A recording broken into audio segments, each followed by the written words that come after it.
Hello students, आज हम लोग डिस्कस करने वाले हैं फैमिली ऑफ लाइंस।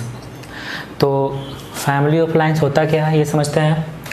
तो फैमिली ऑफ लाइंस मतलब अगर कोई दो स्ट्रेट लाइन है, जैसे सपोज दैट ये एक स्ट्रेट लाइन है और ये एक स्ट्रेट लाइन है, तो ये दोनों स्ट्रेट लाइन जिस पॉइंट पर इंटरसेक्ट कर रहा है, ये दोनों स्ट्रेट लाइन जिस पॉइंट पर इंटरसेक्ट कर रहा है उस पॉइंट से कितना लाइन पास कर सकता है।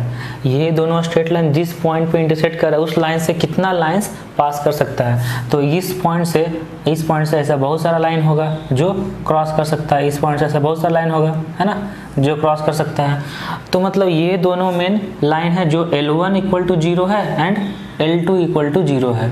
ये इस लाइन जो L1 है उसको मान लिए, ये एक लाइन को L1 मान लिए और दूसरा लाइन को L2 मान लिए। तो इस पॉइंट से इनफाइनाइट लाइन पास कर सकता है। तो ये दोनों लाइन L1 और L2 के पॉइंट ऑफ इंटरसेक्शन से पास होने वाला लाइंस को ही हम लोग बोलते हैं फैमिली ऑफ लाइंस। मतलब इस पॉइंट से बहुत सारा लाइन क्रॉस कर सकता है ना, इसलिए ये हो गया फैमिली ऑफ लाइंस। तो इस फैमिली ऑफ लाइंस का इक्वेशन लिखना है, मतलब किसी भी लाइन का इक्वेशन लिखना है और वो कौन सा लाइन होगा उसके लिए एक अलग से कंडीशन दिया रहेगा कि इस फैमिली ऑफ लाइंस में से जितना भी लाइंस है, ये फैमिली ऑफ लाइंस में से उस लाइन का इक्वेशन लिखना है जिसके लिए कुछ कंडीशन क्वेश्चन में दिए रहेंगे। तो बस अभी हम लोग को ये समझना है कि L1 और L2 के पॉइंट ऑफ इंटरसेक्शन से पास होने वाले लाइंस का जनरल इक्वेशन क्या हो सकता है। मतलब जो भी इक्वेशन लिखना है डिफरेंट कंडीशन के लिए डिफरेंट लाइंस का इक्वेशन आ जाना चाहिए। तो उस लाइन का इक्वेशन को ही बोलेंगे फैमिली ऑफ लाइंस और उसका इक्वेशन आएगा L1 plus lambda times of L2 equal to 0। ये L1 है और ये L2 है, तो L1 plus lambda L2, lambda एक कांस्टेंट है रियल नंबर। तो लैम्डा एक कांस्टेंट है। L1 और L2 के पॉइंट ऑफ इंटरसेक्शन से पास होने वाला लाइंस का इक्वेशन ये हो जाएगा L1 plus lambda L2 equal to 0। अब यहाँ पे लैम्डा का डिफरेंट वैल्यू रखते जाएंगे तो डिफरेंट लाइंस का इक्वेशन मिलता जाएगा और ये सारा का सारा लाइन यही L1 और L2 के पॉइंट ऑफ इंटरसेक्शन से ही पास हो रहा है। क्लियर। तो अब हम लोग क्वेश्चन देखेंगे, इस पे क्वेश्चन देखेंगे तो ज़्यादा अच्छे से क्लियर होगा। बस इतना करना है कि L1 L2 के पॉइंट ऑफ इंटरसेक्शन से पास हो रहा है, ये बहुत सारा लाइंस है, इसीलिए इसको बोलेंगे फैमिली ऑफ लाइंस। और उस फैमिली ऑफ लाइंस का equation L1 plus lambda L2 equal to 0, जहाँ लैम्डा का डिफरेंट वैल्यू के लिए डिफरेंट इक्वेशन आते जाएगा। तो वही खास लाइन का इक्वेशन फाइंड करना होगा जिसके लिए क्वेश्चन में कंडीशन दिया रहेगा कि किस कंडीशन के लिए कौन सा लाइन का इक्वेशन आएगा। तो ये हम लोग भी देखेंगे क्वेश्चंस में। तो इस क्वेश्चन में find the equation of a straight line which passes through the point of intersection of straight lines this and this. तो ये दोनों स्ट्रेट लाइन के पॉइंट ऑफ इंटरसेक्शन से पास कर रहा है, उस लाइन का इक्वेशन फाइंड करना है and is perpendicular to the straight line this. तो ये दोनों line x plus Y equal to 5 and 3x plus 2y plus equal to 7, ये दोनों स्ट्रेट लाइन के पॉइंट ऑफ इंटरसेक्शन से पास कर रहा है वो लाइन। और ये दोनों स्ट्रेट लाइन के पॉइंट ऑफ इंटरसेक्शन से तो बहुत सारा लाइन पास कर रहा है ना, तो उस लाइन का इक्वेशन फाइंड करना है जो इस पे परपेंडिकुलर है, तो जो इस लाइन पे परपेंडिकुलर है। तो देखिए L1, तो L1 पहले एज्यूम करते हैं। L1 क्या है? L1 का इक्वेशन है x plus Y minus 5 equal to 0 and L2 का इक्वेशन है 3x plus 2y minus 7 equal to 0। ये जो भी दो वो लाइन दिया हुआ है जिसके पॉइंट ऑफ इंटरसेक्शन से लाइन पास करेगा वो दोनों लाइन को L1 और L2 एज्यूम कर लेना है। अब वो दोनों लाइन के पॉइंट ऑफ इंटरसेक्शन से पास होने वाला लाइन का इक्वेशन, तो उसका इक्वेशन क्या लिखते थे? L1 plus lambda L2 equal to 0। यही ना फैमिली ऑफ लाइन्स है जो ये दोनों लाइन्स के पॉइंट ऑफ इंटरसेक्शन से पास करेगा। तो L1 plus lambda L2 equal to 0। तो यहाँ देखिए आता क्या है, L1 का value Lx plus Y minus 5 plus lambda times of L2 का value 3x plus 2y minus 7 equal to 0। तो अब यहाँ सॉल्व करते हैं। x का कोफिशिएंट आ जाएगा 1 प्लस 3 लैम्डा, x का coefficient, y coefficient 1 plus 2 lambda of y coefficient और प्लस कांस्टेंट टर्म, तो कांस्टेंट टर्म आ जाएगा minus of 7 lambda plus 5 equal to 0। ये इक्वेशन आ गया। तो ये फैमिली ऑफ लाइंस का इक्वेशन है कि ये दोनों लाइन के पॉइंट ऑफ इंटरसेक्शन से ये लाइन पास कर रहा है। अब लैम्डा का डिफरेंट वैल्यू के लिए डिफरेंट लाइन आता जाएगा, लेकिन अब हम लोग ये उस लाइन का इक्वेशन फाइंड करना है जो इस लाइन पर परपेंडिकुलर है। तो जब ये लाइन और ये लाइन परपेंडिकुलर होगा तो दोनों का स्लोप का प्रोडक्ट -1 ना, m1 m2 equal to -1 perpendicular का कंडीशन होता था ना, m1 m2 इक्वल टू -1। तो इसका स्लोप फाइंड करेंगे, इसका स्लोप m1 क्या आएगा, minus of x coefficient by y coefficient, क्योंकि ये वाला इधर जाएगा और y वाला कोफिशिएंट डिवाइड करेंगे, तो इसका स्लोप होगा minus of 1 plus 3 lambda by 1 plus 2 lambda. ये होगी इस लाइन का स्लोप, m1 मान लिया इसको, और जिसके परपेंडिकुलर है उसका स्लोप m2, तो m2 कितना आ जाएगा, minus x coefficient by y coefficient ना, इस लाइन परपेंडिकुलर है 3x plus 4y equal to 10, तो उसका स्लोप आ जाएगा -3/4। अब जब ये दोनों लाइन परपेंडिकुलर है तो दोनों का स्लोप का product equal to -1, m1 m2 equal to -1 कर सकते हैं ना, ये दोनों लाइन परपेंडिकुलर है तो m1 m2 इक्वल टू -1। तो अब m1 m2 इक्वल टू -1 करते हैं, तो m1 का वैल्यू है ये minus of 1 plus 3 lambda by 1 plus 2 lambda into m2 है -3/4 इक्वल टू -1। तो अब ये देखिए, ये माइनस और ये माइनस कैंसिल होगा, तो यहाँ बचेगा -3 - 9 lambda equal to 4 plus 8 lambda. ठीक है, अब 9 लैम्डा को उधर ले जाएंगे तो 9 और 8 17 लैम्डा इक्वल टू -3 और 4 इधर आएगा -4, तो -3 - 7, तो लैम्डा का वैल्यू आ गया -7/17। तो लैम्डा का वैल्यू आ गया। तो अब लैम्डा का जो वैल्यू आया है -7/17, ये इस इक्वेशन में रख देंगे, जो इक्वेशन आया था लैम्डा के टर्म में उस इक्वेशन में रख देंगे, उस इक्वेशन में लैम्डा का वैल्यू रख देंगे, तो यही एक स्ट्रेट लाइन का इक्वेशन बन जाएगा।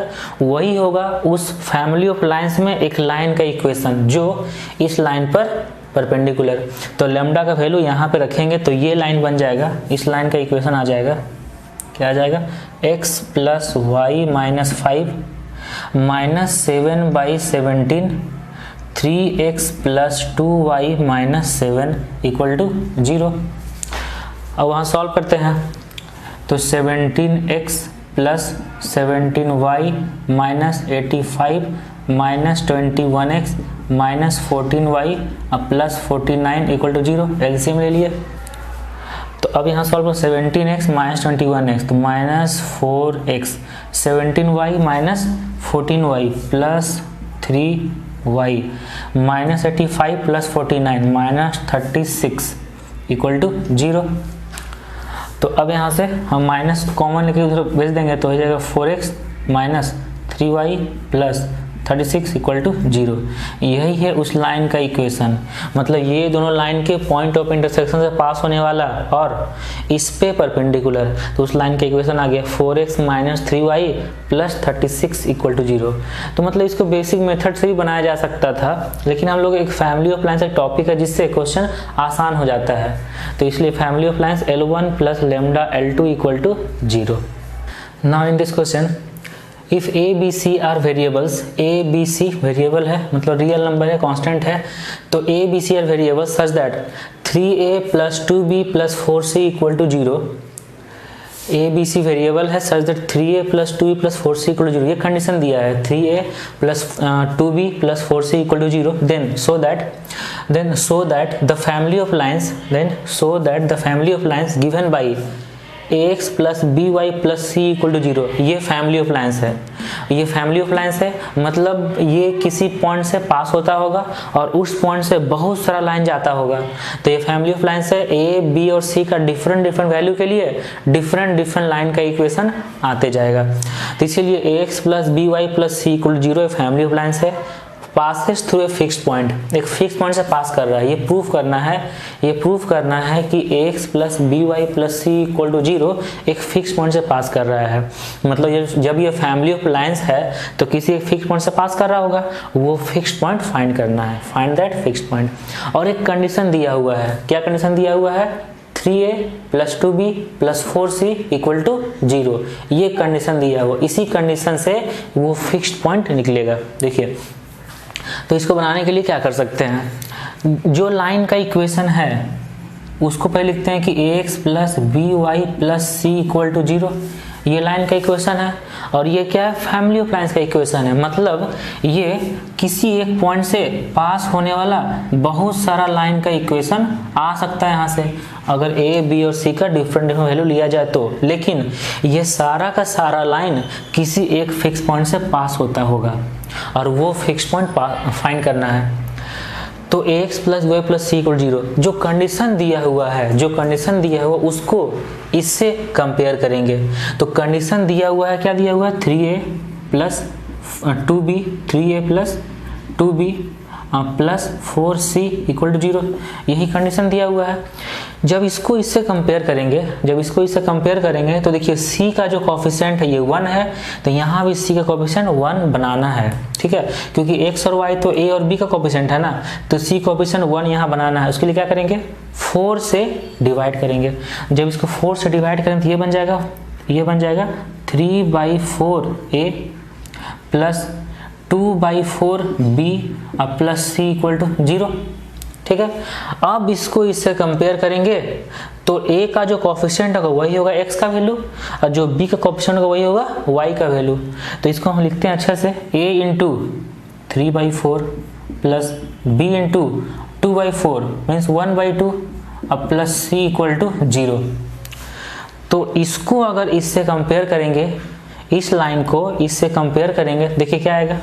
a तो a है, मतलब x का वैल्यू 3/4, y का वैल्यू 1/2 और c coefficient, c constant term ऐसा ही रह जाएगा। तो x का वैल्यू 3/4 और y का वैल्यू 1/2, तो x का वैल्यू 3/4 और y का वैल्यू 1/2, यही तो वो फिक्स पॉइंट है, क्योंकि x और y का वैल्यू 3/4 1/2 आ गया। अब a b c का डिफरेंट वैल्यू के लिए ये डिफरेंट लाइन का इक्वेशन मिलता जाएगा। तो हुआ ना ये फैमिली ऑफ लाइन्स। और ये फैमिली ऑफ लाइन्स किस पॉइंट से पास कर रहा है? 3/4, 1/2। x और y सेम रहेगा, a b c डिफरेंट, तो डिफरेंट लाइन का इक्वेशन मिलता जाएगा। तो यही प्रूफ करना था कि ये फैमिली ऑफ लाइन्स एक किसी फिक्स पॉइंट से पास कर रहा है और वो फिक्स पॉइंट है 3/4, 1/2। तो इस क्वेश्चन में find the equation of line passing through point of intersection of L1 and L2। दो लाइन का इक्वेशन दिया हुआ है L1 और L2। ये L1 और L2 के पॉइंट ऑफ इंटरसेक्शन से पास होने वाला लाइन का इक्वेशन फाइंड करना है, and is situated at maximum distance from the point 2,3।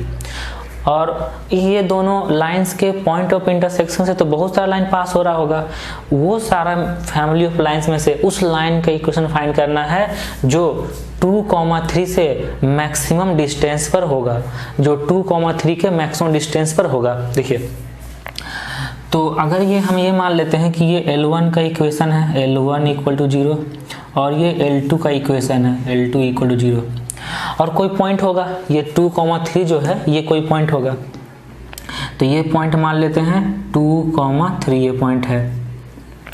तो अब देखिए ये दोनों L1 और L2 के पॉइंट ऑफ इंटरसेक्शन से बहुत सारा लाइन पास कर सकता है ना, क्योंकि ये फैमिली ऑफ लाइन का कॉन्सेप्ट से बना सकते हैं कि इससे बहुत सारा लाइन पास कर सकता है, इससे बहुत सारा लाइन पास कर सकता है। अब ये बहुत सारे लाइंस में से वो कौन सा लाइन है जो 2,3 से मैक्सिमम डिस्टेंस पर है, जो 2,3 से मैक्सिमम डिस्टेंस पर है। देखिए, तो अगर ये लाइन लेते हैं, ये लाइन, तो इस लाइन का इससे डिस्टेंस हमेशा परपेंडिकुलर डिस्टेंस लेना है। तो डिस्टेंस क्या आएगा, एक तो ये डिस्टेंस आएगा परपेंडिकुलर डिस्टेंस, ठीक। अगर इसी फैमिली ऑफ लाइंस में से कोई दूसरा लाइन लेते हैं, ये लाइन अगर लेते हैं, ये लाइन, तो उसका इस पॉइंट से मैक्सिमम डिस्टेंस कितना होगा, ये कुछ होगा ना। देखिए, तो ये जो डिस्टेंस ये इससे ज़्यादा है, जब इससे ज़्यादा है तो ये लाइन तो नहीं होगा। अब ऐसा और कोई लाइन है जिसका डिस्टेंस इस पॉइंट से और ज़्यादा हो सकता है, तो देखिए एक लाइन जरूर यहाँ बना सकते हैं, एक लाइन यहाँ जरूर बना सकते हैं। जो ये जो लाइन है, इस लाइन का इस पॉइंट से डिस्टेंस होगा ये परपेंडिकुलर डिस्टेंस होगा ना, ये परपेंडिकुलर डिस्टेंस। तो ये डिस्टेंस इससे अब ज़्यादा है। तो मतलब ये देखना है कि उस फैमिली ऑफ लाइंस में से एक लाइन मिल गया जिसका इस पॉइंट से डिस्टेंस मैक्सिमम है, और वो लाइन क्या है, वो लाइन ये जो फिक्स्ड पॉइंट है जहाँ से दोनों लाइन क्रॉस कर रहा है, वो दोनों लाइन से जो वो दोनों पॉइंट को ज्वाइन करने से जो लाइन बन रहा है उस पे परपेंडिकुलर लाइन है। तो हम लोग L1 और L2 को सॉल्व करके ये पॉइंट फाइंड कर सकते हैं, उससे इसका स्लोप फाइंड कर सकते हैं M1, और फिर उससे इसका स्लोप फाइंड कर सकते हैं M2। तो ये पॉइंट फाइंड करके ये दोनों पॉइंट से M1 निकाल लेंगे, इस पे परपेंडिकुलर है वो लाइन जिसका इक्वेशन फाइंड करना है, तो L2 निकल जाएगा और फिर M2 का इक्वेशन निकल जाएगा, M2 का इक्वेशन निकल जाएगा। तो L1 का इक्वेशन है 3x minus 4y plus 6 equal to 0, and L2 का इक्वेशन है x plus Y plus 2 equal to 0। ये इक्वेशन फर्स्ट, ये इक्वेशन सेकंड। अब ये दोनों को सॉल्व करना है, x और y का वैल्यू फाइंड करना है। तो हम क्या करेंगे, सेकंड इक्वेशन को 4 से मल्टीप्लाई कर देंगे, सेकंड इक्वेशन को 4 से मल्टीप्लाई कर देंगे, तो ये बन जाएगा 4x plus 4y plus 8 equal to 0। ये इक्वेशन थर्ड। इक्वेशन फर्स्ट और थर्ड को ऐड कर देंगे, तो 3x plus 4x 7x, minus 4y plus 4y cancel, plus 6 plus 8 plus 14 equal to 0। तो यहाँ से x का वैल्यू आ गया -2। तो x का वैल्यू -2 अगर इक्वेशन सेकेंड में रख देंगे, इक्वेशन सेकेंड में x का वैल्यू -2, तो कितना है -2 और +2 कैंसिल, तो y equal to 0, y equal to 0 आ जाएगा। तो ये जो फिक्स पॉइंट है ये हो जाएगा -2,0। तो वो फिक्स पॉइंट हो गया -2,0। तो अब हम लोग ये लाइन जो परपेंडिकुलर है उस लाइन पर उसका स्लोप फाइंड कर सकते हैं, m1 फाइंड कर सकते हैं ना। तो m1 कितना आएगा, y2 minus y1 by x2 minus x1। तो 3 माइनस 0 बाई 2 माइनस -2, तो ये आएगा 3/4। तो जब इसका स्लोप 3/4 m1 का और m2 क्या है उस पर परपेंडिकुलर है, तो उसका स्लोप हम लोग फाइंड कर सकते हैं ना, क्योंकि m1 m2 इक्वल टू -1 होता है। अगर दो लाइन परपेंडिकुलर होता है तो m1 m2 इक्वल टू -1 होता है। तो m1 m2 equal to -1, m1 का वैल्यू है 3/4, m2 इक्वल टू -1, तो m2 आ जाएगा -4/3, m2 आ गया -4/3। अब इस लाइन का इक्वेशन लिख सकते हैं जो इस पॉइंट से मैक्सिमम डिस्टेंस पर है। तो उस लाइन का इक्वेशन लिखने के लिए क्या करेंगे, ये पॉइंट दिया हुआ है और स्लोप मिल गया अभी, तो स्लोप पॉइंट फॉर्म से उस लाइन का इक्वेशन लिख सकते हैं, और उसका इक्वेशन आ जाएगा, y minus 0 y minus y1 equal to m means -4/3 x minus x1, x minus -2 x plus 2। तो यहाँ से 3y equal to -4x minus 8, so 4x plus 3y plus 8 equal to 0। यही वो लाइन का इक्वेशन है जो 2,3 से मैक्सिमम डिस्टेंस पर है।